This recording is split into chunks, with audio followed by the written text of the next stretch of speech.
So my name is Adam and I am one of the school programme managers at the Children's Literacy Charity. Yeah, so the Children's Literacy Charity started 25 years ago at a school called Oliver Goldsmith's in Peckham. So now we're currently in 12 different schools sort of across London, where we've got tutors going into schools to help those children that are most in need of reading.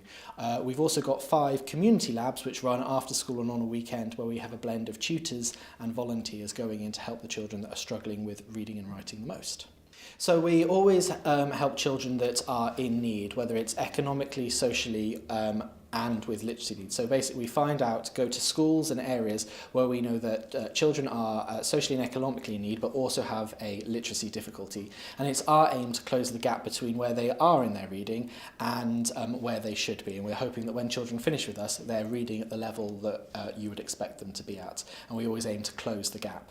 My both children, when they attend here, they really get improved with the phonics, literacy, grammar, English, because our language is not English as a first language. So I'm learning how to be better in comprehension, and I think I've been improving.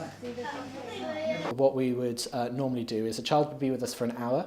They would spend half an hour with a tutor who would go over the sort of academic bits behind reading to find out what it is that they don't know and then teach it to them.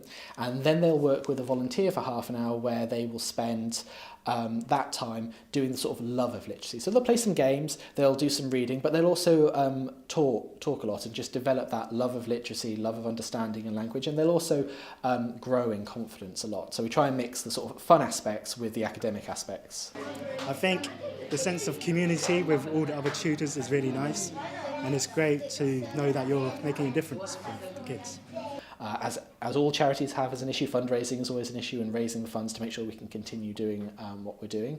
So we obviously we receive support from funders who give us money so that we can perform the work we're doing, but we also receive support from the volunteers, so people that are giving up their time to come in and help the children. So those are kind of our 2 main areas.